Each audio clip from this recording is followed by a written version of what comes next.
It's your main man, Khaled M. I'm here with the Gowhere family. We kicking it in the present. Listen, this movement is huge. You gotta get with it or get left behind. Peace and blessings.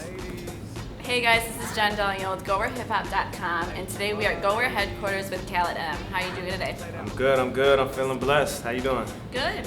So, you have been on the road since September, correct? I feel like you've been all over the world, so let's just tell our audience a little bit about what's been going on. We just been focusing on touring, building a fan base. So in December, I went to Libya for the first time in my life. You were there for a while, right? I was there for a minute, for like almost a month. We shot a TV show. It was my first time going. That's where my family's from. Okay. My father was in jail there, had escaped, and we're part of an opposition movement, so we never could get back. Yeah, first of all, it was me seeing my family for the first time, you know. My uncle that was in jail, he went in jail in 1984, came out in 2002. He took us on a tour of the prison he was in, showed us where they got tortured, showed us where there was a massacre that happened in 96 where like more than 1,200 people died in under 2 hours, showed us that. Then I climbed out to these mountains where my father was hiding out after he escaped jail, and where he had carved his name and the date. And a lot of it was reconnecting with my father, with my roots, so that was definitely the most powerful trip. I think that's it sounds very powerful. So what's something that you took away as a life lesson? Oh my God, I mean, I just learned a lot about perseverance and sacrifice. A lot of people passed away fighting for something they believed was real, and a lot of people knew during the conflict that they weren't going to survive. They knew just going outside and holding up a sign like, hey, I'm going to die today, but it's important for me to do this so that my people can be free and live without oppression. You know, it's really, to be honest with you, it was the first time in my life I really felt at home. Like, I really felt accepted, even though I'm born and raised here. You know, people might look at you and think this way or that way. But it was just a surreal feeling, man. Beautiful. It does sound like. So, can we find any footage of your trip? Definitely. So there's a TV show coming up. It's called Sing Freedom.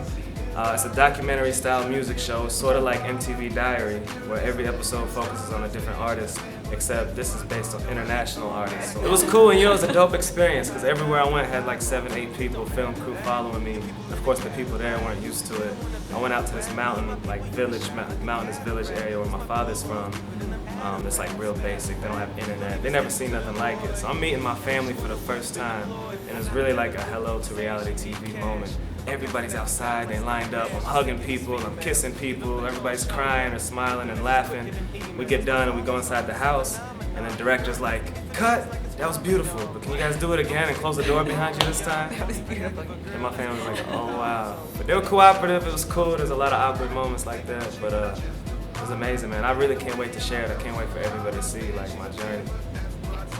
Okay, well, outside of music, I saw that you were voted one of CNN's most interesting people. So how did that come about? How did that make you feel? And it was amazing, man. It was really humbling. The whole time during the interview, we were like running late, and somebody kept calling him like, I probably shouldn't say this, but somebody kept calling him like, yo, we got this interview at so-and-so time. He's like, yeah, let's push it from 7 to 8. Then it's like 7:50. He's like, all right, let's push it from 8 to 8:30. And the dude is like, yeah, I got this other interview I gotta get to, but I'm really just entranced by y'all's story. I just wanna kick it with y'all. And so when we left and we got done, I was like, man, who's this dude you about to interview? And he's like, yeah, it's this rapper named Rhymefest. I was like, what?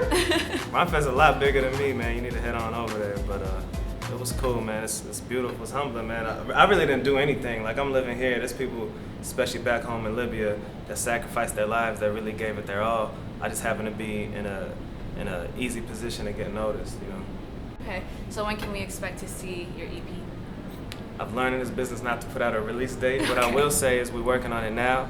I got my good brother, singer and songwriter Tarek Adams in the Shy right now. Y'all should definitely look out for him. He just released his album Tigers and Girls out of Cincinnati.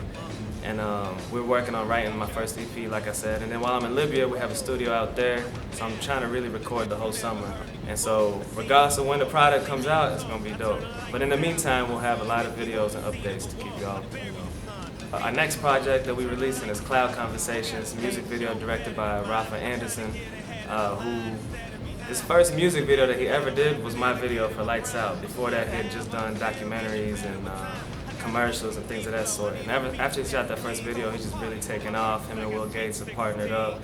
You know, he shot videos for Shauna and Waka Flocka and everybody. So it's kind of cool to work with him out the gate in the beginning and come back full circle after he's grown and after I've grown and kind of come out with something dope. But definitely look out for that Cloud Conversations Part 2.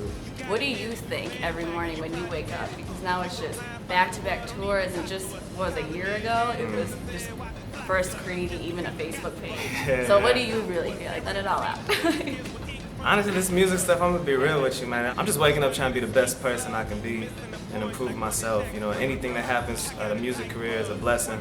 I'm very, very grateful to be doing this full time. A lot of people can't do music full time and, you know, feed a family and make a living. So as long as I'm doing that, I'm happy. You know, as long as I'm traveling and avoiding the 9 to 5, I'm good.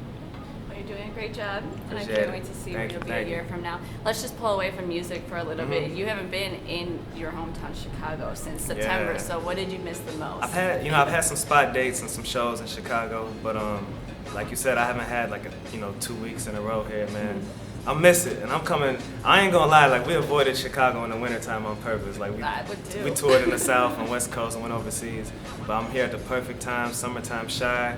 It's gonna get my creative juices flowing. I'm really focusing on Chicago too. I'm not just here to record. I really want to reconnect with the city, let them know that this is where I'm claiming as my home right now. I feel like Chicago's the next city to blow. Atlanta had their time, Houston had their time.